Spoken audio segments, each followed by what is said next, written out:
and welcome to the Convex Conversation with me, broadcaster Helen Fospero.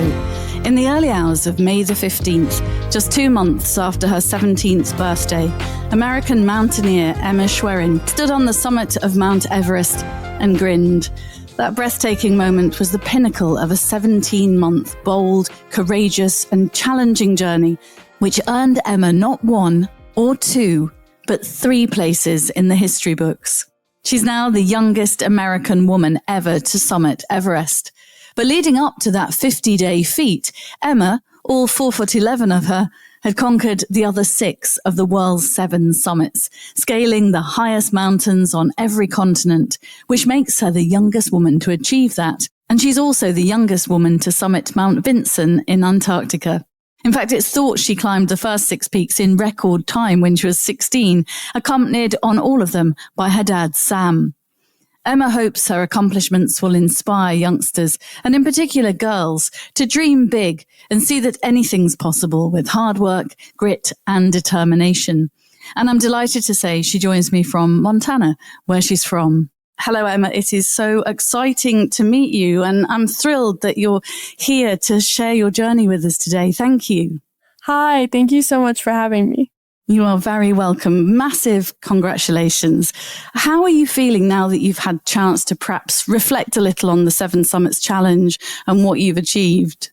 Thank you. Yeah, it's been weird to be back home, especially after such a big trip. So being home has been a little weird and a bit of an adjustment, but good. What do you miss most about being out on your expedition, and what's the nicest thing about being back home? I think what I miss most is all of my friends. The bonds that you make up there they're really strong. But what I like most about being home is definitely the food. I'm imagining the food was a little bit of a challenge on those trips, was it? Are you eating hydrated, dried, powdered food when you're on mountains like Everest? On a lot of them, yeah. But some of them, they have more like cook tents. It really depends on the mountain. Everest Base Camp and then Camp 2 has cooks, but the rest of the time you're eating dehydrated food. Yeah, and also there's nothing like home-cooked food either. Has what you've achieved, 3 records all at once, has it really sunk in, Emma? Because you're so young to have done something that people perhaps dream about doing through a whole lifetime. Yeah, I really don't think it has sunk in. The whole summit night and the whole Everest trip felt like a dream, especially because I'd been working towards it for so long that when it actually happened, it felt just unreal. It made me smile that you describe yourself on your website as a fierce 4'11" in height. Where does the fierce come in? I think that being 4'11" and a relatively short person, especially surrounded by a lot of tall men mostly, has definitely given me a bit of resilience. But yeah, climbing when you have a lot smaller legs doesn't seem like it would be too much more difficult, but there were a few times when jumping over crevasses became a little bit difficult. I can imagine. And your photos on all the summits are absolutely magnificent. But you do look just so young, particularly standing next to your dad, to have all these incredible milestones under your belt. Where does this amazing grit and determination come from, Emma? I think that it's a lot of just how my parents raised me. When I was younger, my dad used to say to me probably every single day that if you think it, you can do it. And I was like, okay, Dad, whatever you say. But I definitely learned a lot from that without really thinking about it. And were you quite an outdoorsy person growing up? Have you been an outdoorsy family living somewhere like Montana? My family was always pretty outdoorsy. Our main family activity that we love to do together is skiing. So I've been skiing since I was 2, and my brother and I are both pretty good. So that was our big outdoorsy activity that we did together. And then, of course, we went hiking and camping. But it's funny because when I was younger, I actually was not a big fan of hiking, and I still don't love hiking. So it's kind of funny. I loved your website, and I was reading your fun facts bit. So before we dig really into the actual adventure that you went on, I liked reading about you naming your enormous backpack for your Denali climb, which is in North America, Glen. Now, Glen was quite something. Tell me a little bit about Glen. So it's funny because on Denali, I had so much time just hiking or climbing really through the mountain. And so you can't listen to music because you have to be aware of your senses. So I had a lot of free time just thinking and left to my thoughts. And so I would just name everything around me, which is kind of funny. So my backpack had a name, my sled had a name, my dad's sled had a name. So it was a whole thing. But my backpack was quite large. I had to carry more than my body weight on Denali. Well, I didn't have to carry it all. So I had 120 pounds of gear, and I had to split that between carrying it on my back and then pulling it in a sled. So a lot of weight. Wow, that is a lot of weight, and presumably a lot of training to get to that point where you're comfortable with pulling that kind of weight. Yeah, the Denali training is really intense. We had to pull tires to train, and I go to boarding school in Connecticut, so pulling the tire was probably my least favorite training thing I've done because I'd have to go outside and walk around my high school campus pulling the tire, which, as you can imagine, is not the most fun thing. No, what did your friends think to that? So it's funny because I would make my friends come and walk with me as I did it because I was mortified because at the time we had a lot of construction workers on our campus and they would always come up to me and be like, "Are you okay? Do you need help?" So my friends think that this whole thing was probably a little crazy, but they also think it's pretty cool. Oh, I'm sure they're really proud of you as well.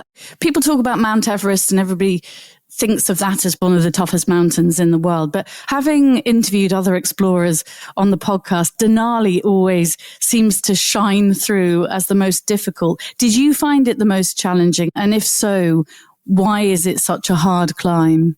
Yeah, so I always say that I have a three-way tie between the most difficult of the 7 summits. Denali, of course, is physically just the most intense experience I've ever had. I remember thinking every day, like, this was the hardest day of my life. And then the next day would happen. I would be like, well, this was the hardest day of my life. So it was a really challenging experience. But I also think there's kind of an energy on Denali that you don't get other places. So while Denali was physically really hard, it was one of my favorite mountains I've been on. And then, of course, Everest is really challenging, mostly because of the time it takes. We were up there for 50 days, which is a lot. And especially at that altitude, your body's just going downhill. And so that makes Everest really challenging, especially like emotionally. You're up there for a long time. And then I think that the most challenging for me was actually Aconcagua, which is the tallest mountain in South America. Physically, it wasn't that bad. And I didn't anticipate that it would be such a big challenge for me, especially because I had just summited Denali. And so I was like, oh, well, I just summited Denali. I can do everything and everything else is going to be easy.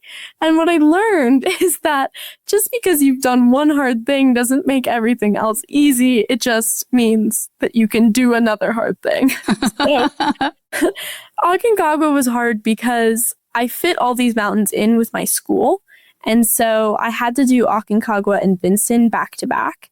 And that meant that I had to do Aconcagua not during the main season.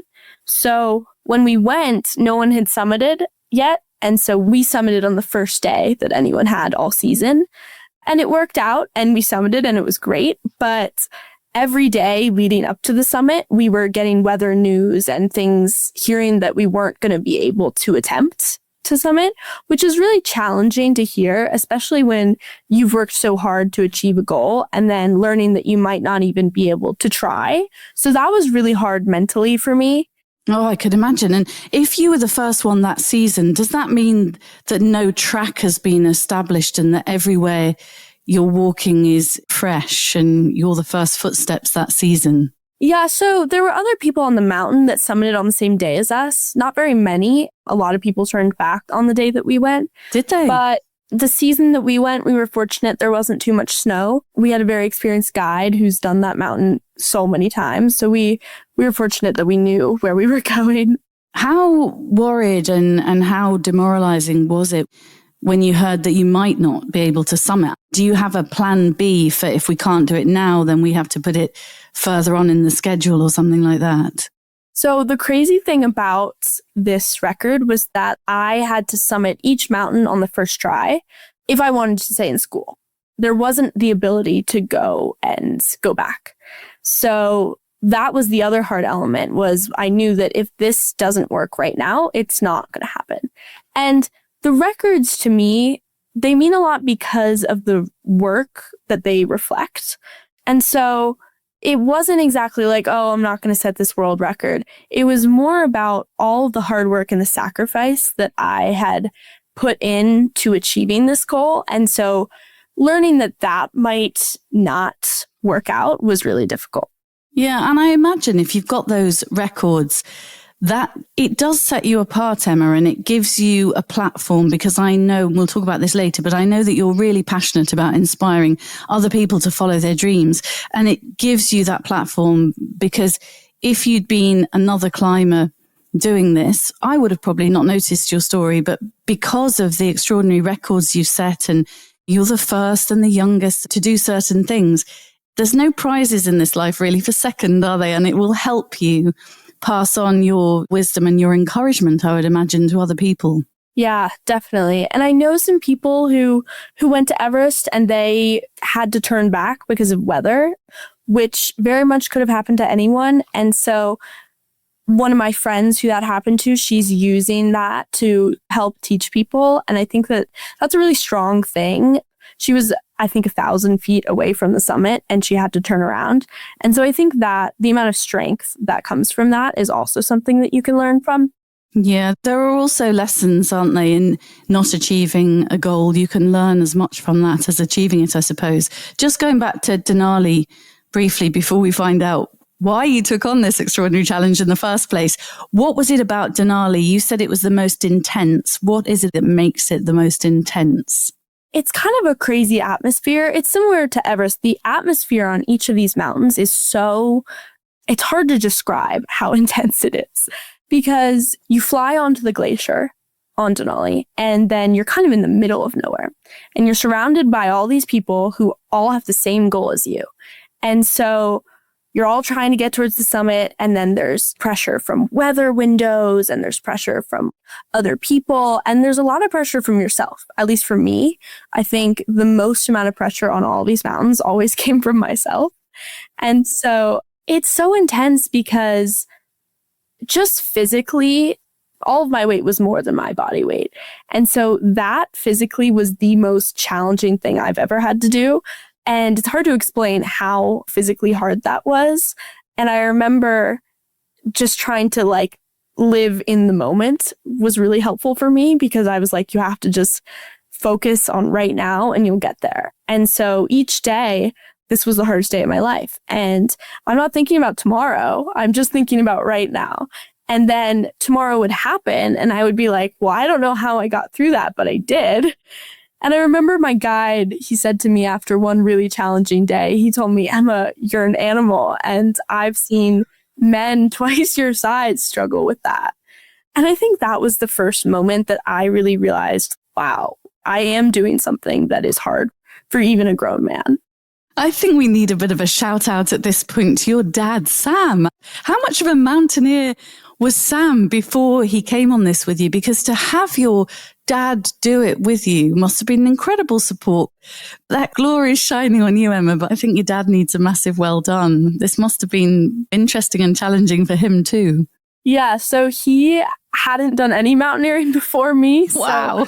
So, yes, we learned together, which I think was really special, because a lot of people would say, oh, well, you're just doing this because your parents influenced you. You're so young. But it was really my idea. And of course, I would not be able to do this at all without my dad. And he immediately supported me on everything. And yeah, it's been really nice to be able to be a team together and support each other through it. Big responsibility for him, because there are all sorts of risks associated with climbing mountains like that. And at the end of the day, he's also got responsibility for his 16, 17-year-old daughter. So imagine, perhaps even if he didn't show it, there's probably a lot of pressure on your dad's shoulders too, making sure that you were both safe. Yeah, and I really appreciate the amount of trust that he had in me, especially because when it all started, I was just this girl saying I was going to do this crazy thing.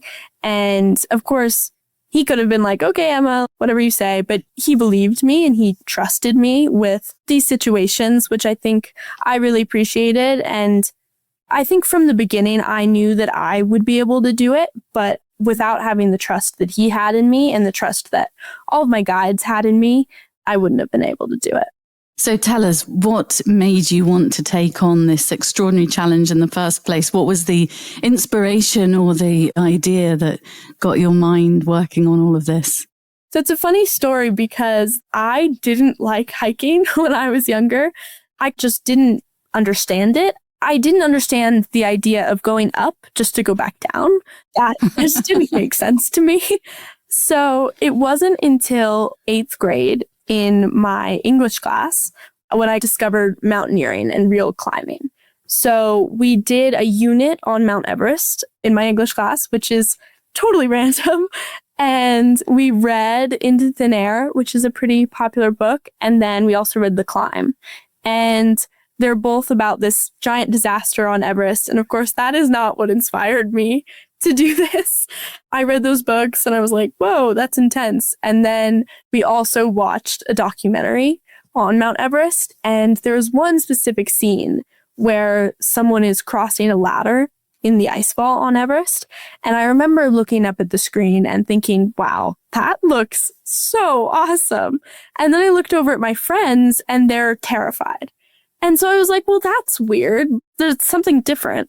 And so I went home and I told my dad and my mom, and I was like, oh, we saw this awesome documentary and it looks so cool and we should totally do something like that. And my dad, of course, immediately goes, yeah, we should. And my mom's like, yeah, let's go.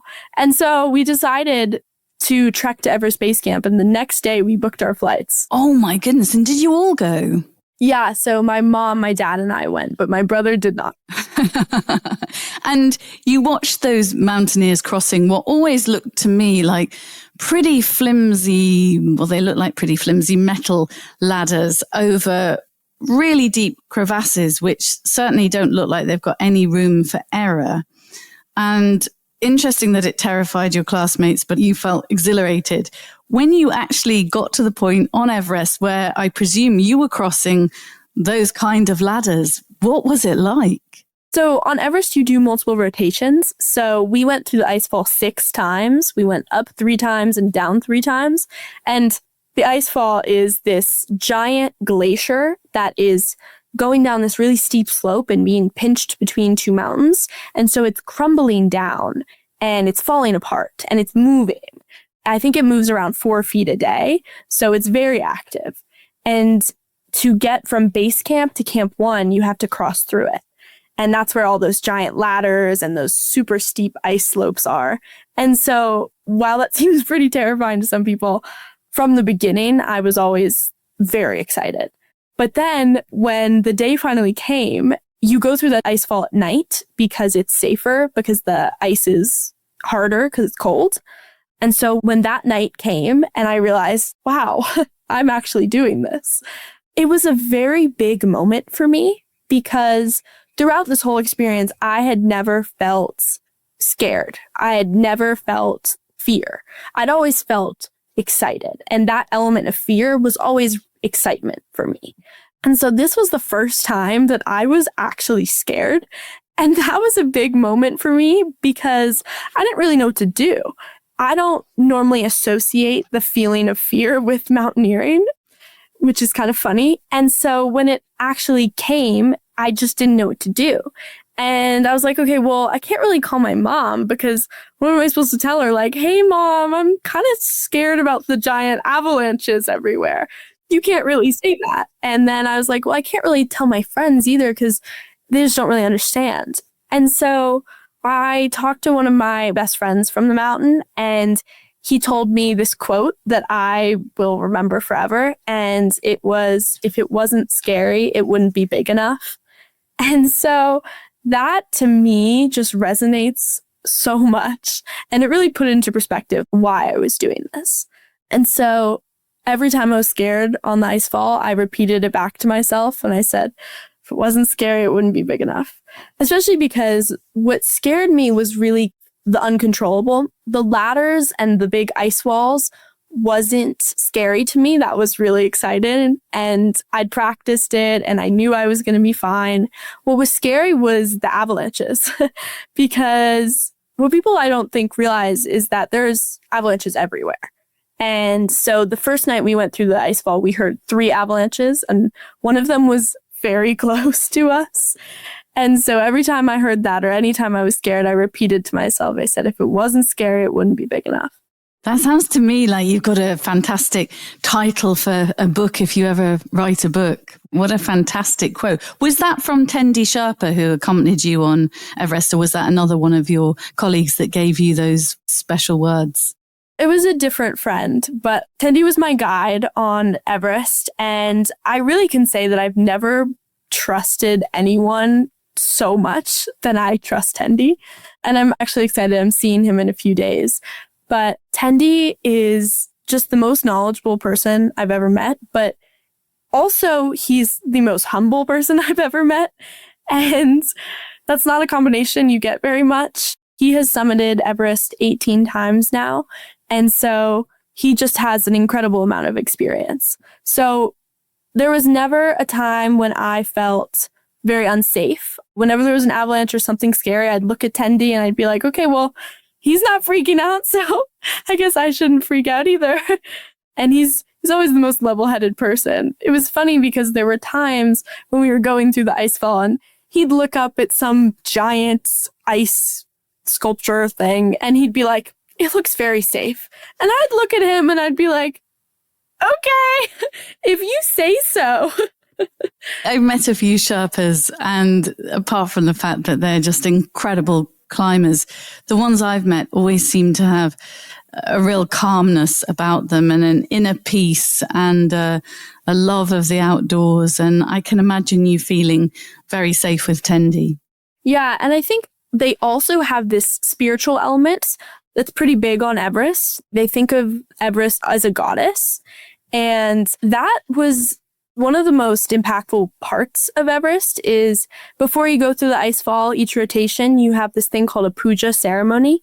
And you go over to this, they have this sculpture and you go and Tendi always leads a little ceremony. And it's only about 5 minutes. And then you throw some rice and some offerings and you pray. And I think that that was a really special part because it really calmed me down, believing that there's something bigger out there and I'm not just going through this giant icefall hoping that I'm okay. And so before we went through every time, I would pray for safety for my dad and I, and then the other members of our team. Do you do rotations, which I presume means going up and coming down again because you're adapting to the altitude? Yeah. So on Everest, we did 2 rotations and then the summit rotation. And that's why it takes so long is because you have to acclimatize. And if you're fully acclimatized, going to the summit takes about 5 days. So it's not actually that much distance. It's more of it's so much altitude that you can't physically go all the way up without previously acclimatizing. So yeah, the first rotation, you go from base camp, which is at 17,000 feet. So it's already very high. And you go from there up to camp 1, and then you touch camp 2, and then you come all the way back down. And that takes about 3 days. And then you spend about a week at base camp recovering because it's intense up there and it's very draining, especially on your body. And so then after a little break, you go up again, up to camp 1, then the next day to camp 2, then the next day you touch camp 3, and then you go all the way back down. All the way back down. Oh my goodness. Yeah. And other special things that you can do when you're on the mountain to help with the altitude? Do you sleep perhaps with less oxygen in your tent to help your body adapt? Yeah, so there's a lot of things that you can control about how your body reacts to altitude. One of which is you can prepare beforehand, which my dad and I did for every mountain. We had hypoxic tents, which are basically these little head tents that go on your bed that you sleep in that take a certain amount of the oxygen out of the air. So it's simulating what it's like at altitude. And of course, It's not perfect because there isn't less oxygen in the air up there. It's just a difference in pressure. And so that helps to a certain extent. And then there's also a lot of things you can do on the mountain that will prepare you for success. One of which is I'm not very good at, but not going too fast and easing yourself into it. That was really hard for me on Everest because it's 50 miles to get to base camp before you even start the actual climbing. And in that, you have to be very careful and you have to not get sick, which is a big thing. And you have to not go too fast and exhaust yourself. Because even if you feel like you're totally fine, it's harder for your body than the average hike would be. And so that is something really big. I think the biggest thing that you can do is drink water, which seems like, oh, just drink water. But it's actually a really big thing because the more water you're drinking, the thinner your blood is, and then it's easier for your heart to pump. It also keeps you warmer. The more water you drink, it's easier for your heart to pump blood to your extremities. That can also prevent frostbite. So drinking water is one of those really, really essential things that doesn't seem like a big thing, but it really is. What about the ice falls? I'm just thinking of the beauty of them. Well, I can imagine that they're very beautiful. Are they beautiful? And do you ever just have a moment or two? Because I know obviously you're so focused on being safe and the climb itself. Were there any pinch me moments, Emma, where you just took that second in a place that so many of us will never probably see to take in the beauty, I guess, of nature? There were definitely a few of those moments. I think the most exciting and pinch me moments were the first night I was going through the Icefall and kind of every other night I was going through the Icefall. Once the sun rises, that's always my favorite moments because when you're going up in the dark and there's avalanches everywhere and it's cold, that's scary. And you're trying to focus on just each step and each movement and not making mistakes and all of that. So then once the sun rises and you see this beautiful sunrise, that's the moment where I relax and I realize, wow, that's pretty awesome. And the first time we did that through the Icefall was the biggest moment because I was so nervous before. And getting to the sunrise for me is always a big moment because I always think if I can get to the sunrise, I can get through it. So that moment was really cool. And I just thought, wow, that's pretty epic. And then, of course, the summit. Oh, tell me about the summit. Tell me about the moments leading up to that. You climbed in the early hours, didn't you? Usually the summit climbs at night, isn't it? Yeah. So we left at 9 p.m. on the 14th. And then we summited at 5:44 a.m. on the 15th. So you climb during the night and then into the early morning. It's hard to describe the summit because the whole thing was such a surreal moment for me. And it's funny because I normally get really nervous before every summit. And I wasn't nervous at all for this one, which is weird because it's the most dangerous, the hardest, and the last one. So I expected that I was going to be very nervous, but I wasn't. And I think that was partially because of two things. One of them was just, I was really prepared and I had been working with my coach, Lisa Thompson, who's the best. And we worked every week. We'd have a Zoom session and dissect the route. So I was very prepared for what it was going to look like and how it was going to be. And then also just physically on the summit, I was never physically drained, which was really big. But then also, I think that for me, it was so exciting and such a big moment that it didn't feel real. It felt like I was dreaming. And so even before I left for the summit, I was like, this is crazy. I can't believe that this is happening. So the whole summit just felt like a dream, especially when the sun rose and there was just this beautiful orange light reflecting on the white mountains.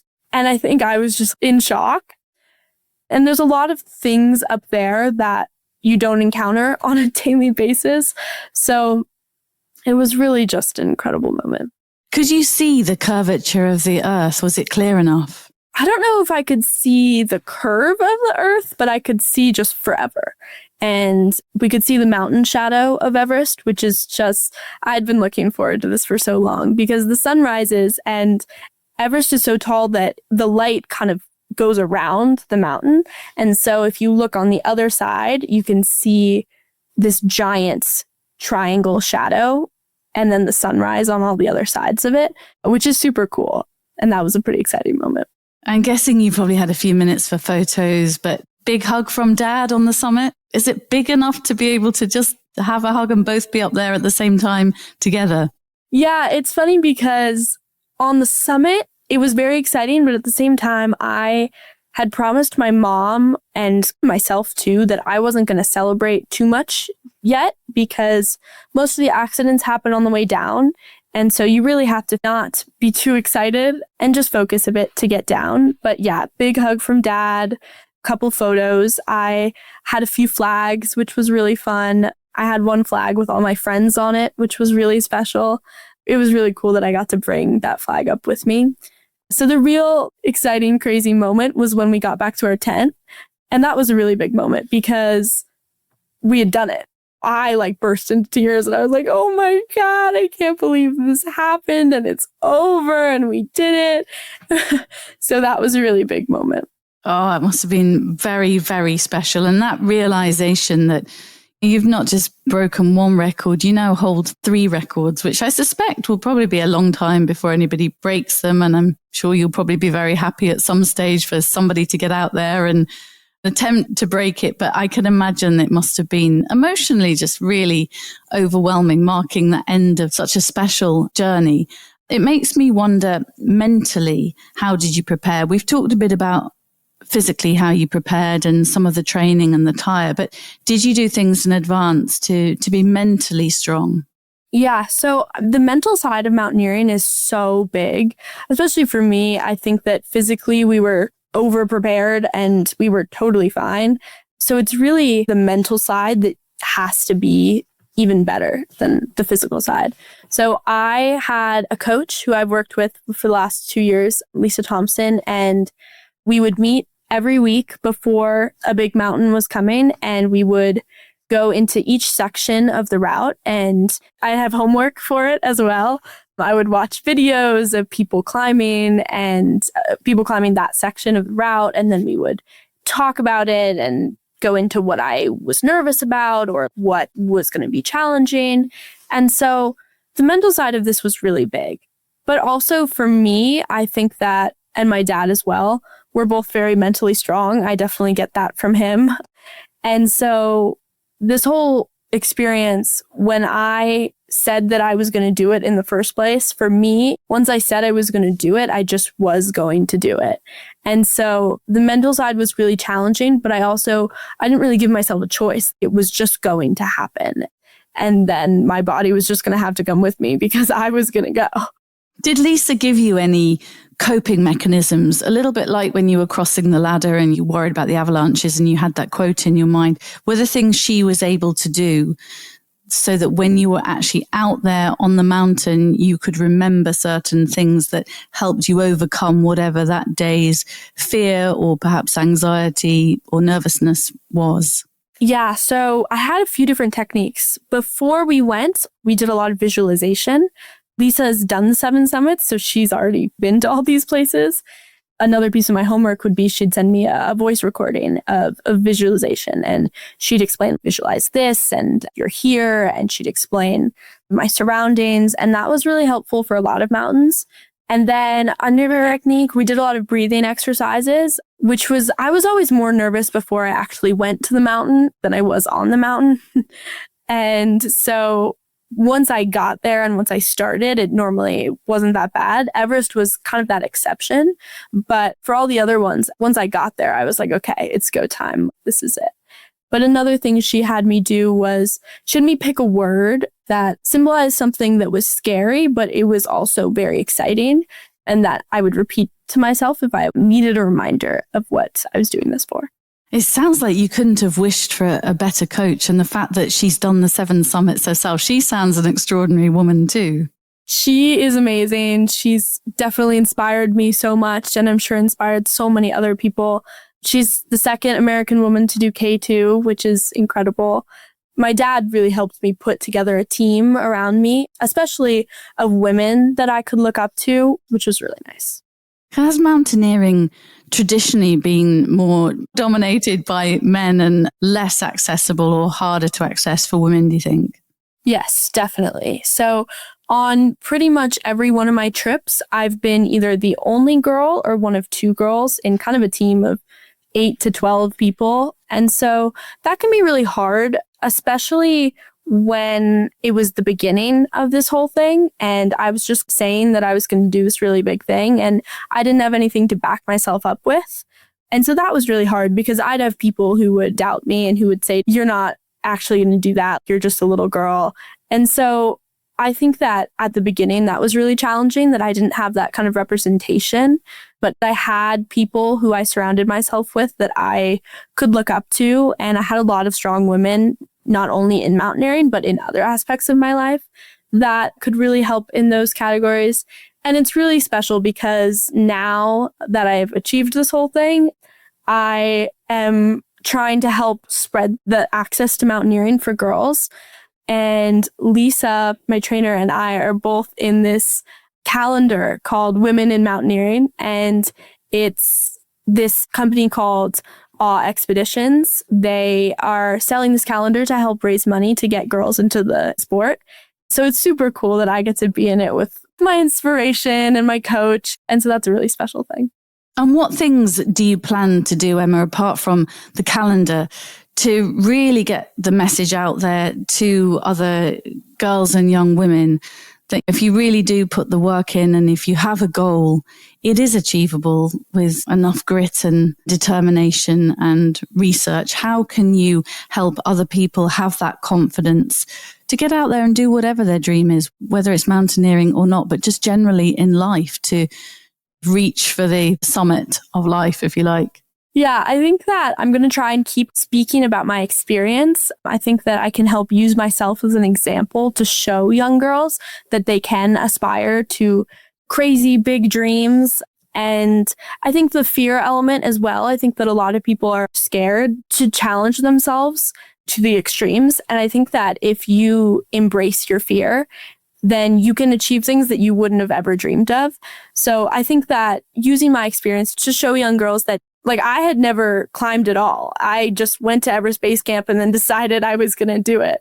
But I think that if you follow up and you decide you're going to do something and commit to that, you can do it. But I also think a really big element of that is believing in yourself.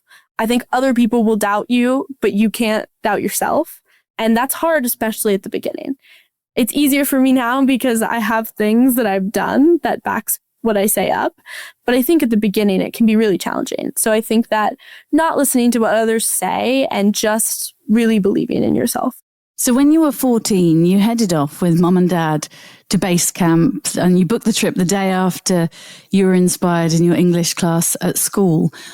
What was the tipping point, Emma, that made you decide it's the 7 summits that I'm going to do? So after the trip, it was funny because it was a hard trip at the time, and it's 50 miles there, 50 miles back, and it's at pretty high altitude. And so I remember being very excited to go home, and I was excited to go back to my normal life. And then I did, and I went back to school and saw my friends again. And I was like, well, this is weird. Why do I miss that? That was hard. I shouldn't miss that. I don't like doing hard things. And then I slowly discovered I do like doing hard things. And so that realization was really big for me, realizing that I love to challenge myself and I love to push myself to what I think is possible. And so then you decided it would be the 7 summits. That's where the idea was born, do you think? Yeah, I had heard people on my trip talk about it. And so then I decided, I'm going to do the 7 summits. Then my dad and I were like, well, we should probably get some actual mountaineering experience before we go and do this crazy thing. And so we decided to go to Bolivia and do a mountaineering prep course. And this is funny because we were supposed to summit 3 mountains and we didn't summit a single one of them. And somehow I came away from that deciding, yep, 7 summits, let's do it. And what does your mum think to all of this? Because poor old mum was back at home, probably at times worried about you, I'm guessing, both of you out there in the wilds. Yeah, thankfully she had my brother too, so she wasn't all alone. But she really supported me, and it's hard to explain the need that I feel to climb and to do this. But she really understood and she supported me. She knew that it was something that I just needed to do. And I think there were times, especially the Denali Summit day, when she was really nervous because at the beginning, my dad had a tracker that he would carry on his backpack. And so she'd be able to watch us on summit days and she was able to update our friends. But on the Denali Summit day, one of our friends texted my mom and said, "Oh, can we watch? Will you send us the tracker?" So she did. And the friend said, "Well, where's Emma's tracker?" And my mom was like, "Well, she doesn't have one, but she's with Sam." And he was like, "Well, how do you know?" Oh, no. Well, my poor mom is like, "Oh my gosh." And she had this realization that if something went wrong, she doesn't have a tracker on me. Now, of course, if something did go wrong, my dad would not keep going. But so it was very hard for her. But then when it came to the Everest summit, similar to me, she wasn't as nervous. And I had a tracker as well on the Everest summit day. And unfortunately, both of our trackers stopped working because of the cold. And it wasn't something that I expected. And so I was thinking the whole time, oh my God, my poor mom thinks we probably died. And of course, she had thought about it and thought, well, it's freezing cold up there. The trackers could die or they could just stop working. And so she told me that when the tracker stopped working, she really just thought, okay, well, it's up to them now. There's nothing I can do. And she really trusted that it was going to go well. And then when we made it to the summit, my guide radioed down to base camp that we made it. And then the head of the company called my mom and said they're on the summit right now. So that was, I'm sure, really special for her. Well, I'm sure it was really special and she's very proud. I've got to say, Emma, I think you have super cool parents. One question I wanted to ask you is how you manage risk. You are climbing mountains where it's well documented that some people tragically lose their lives. And a documentary you'd watched all about Everest was a big disaster many, many years ago where mountaineers did lose their lives. But how much thought did you and your dad put into risk and how did you manage the risk? Yeah, so I think you're right. There's a lot of risk that goes into these mountains. There was never a moment where I felt that I wasn't in a safe place. There were moments in the Icefall where I thought, well, this is pretty dangerous, but there was never a moment where I felt that I was doing something that endangered myself or other people. And so, especially on the summit, on a mountain like Everest, there were moments where I was very much confronted with that danger. There's a lot of things up there that show you the danger. And during those moments, I checked in with myself and I said, well, am I okay? Am I sure that this is the right thing that I should be doing? And during those moments, I really realized I'm okay. I'm totally fine. And I think that the risk that comes from those high mountains is really from people who haven't prepared themselves fully. And of course, there are moments and disasters that happen that are completely uncontrollable. But I always controlled what I could control. And I prepared myself as much as I could. And so when I got to those dangerous moments, they didn't feel as dangerous. And I was up at 29,000 feet and I was feeling perfectly safe. And so there was a lot of risk, but my dad and I, we trusted each other. We trusted our guides and we never felt that it was too risky. You have such a wise head on young shoulders, Emma, and are more eloquent about these sorts of things than people twice or three times your age. It's very lovely to hear your attitude and attitude to life and climbing, but it does beg the question as we near the end of our podcast, what on earth next? I've got a feeling that you love the adrenaline and you love the excitement and you love to challenge yourself. So I'm sure this isn't going to be the end of Emma Schwerin challenges. So what else do you think's out there? Yeah, so I really feel that I've barely scratched the surface. I have climbed one out of the 14 peaks, which are 14 8,000 meter peaks, the tallest mountains in the world. So yes, I've climbed the tallest mountain on every continent, but I haven't climbed the second tallest mountain on every continent. I haven't climbed the 14 peaks. I haven't done rock climbing. So there's so much that I can do that's still out there. And I really think that this experience has given me a baseline level of experience that I can then use to specialize more. And so now I can go into the areas that I really know that I enjoy. I love the technical parts. As you can probably tell, I love the Icefall, and that's all the technical stuff. And so I'm really excited to go more into that technical side and then see what I can do with that. There's some exciting stuff coming, but we'll see. Yes, and you're teasing us with that. I think we're going to end on another fun fact from your website, which was very playful. I liked your website. Fantastic images, well worth a look if anyone wants to see some fantastic photographs of you doing what you're doing. But your favorite book, there's no great surprise with this. Tell us what your favorite book is. My favorite book is called Grit by Angela Duckworth. Amazing book. I highly recommend. I listened to the audiobook and I've listened to it quite a few times. It's an amazing book. And it's really called Grit, The Power of Passion and Perseverance. And it goes into different elements of grit and how you can apply that to your life and how you can instill grit in other people. And it starts out by talking about this study that she did at West Point, where she created this test that would show the people who were most likely to succeed. And that was the grit scale. And so you can go online and take the grit scale, and it's really fun. And you can learn what percentile you're in, which is really fun. I think you must be off the charts on the grit scale. Both my dad and I have done it quite a few times, and it's pretty fun. But it's such a great book, and it really gave me a taste of sports psychology, which is something that I'm really interested in and I'm excited to go into in the future. It's going to be my senior year of high school next year. And so I'm doing a capstone project on the psychology of fear and risk-taking in extreme sports. So I'm very excited for that. Emma, thank you so much for being a truly inspirational guest. All our guests have one thing in common on this podcast. They're inspirational, and you're right up there. It's been fantastic that you've taken us so eloquently on what must have been an amazing journey. You're an incredible young woman, and I know that your experience is going to inspire so many others. So well done on everything you've achieved, but also well done on being so passionate about wanting to share that, because I think it's difficult for some kids being a teenager and navigating who they are and going through various anxieties and all the stuff teenagers do, but you really have taken it all on. And I think your words and your advice and your spirit will help a lot of other people dare to dream. So keep doing it, Emma. Thank you so much.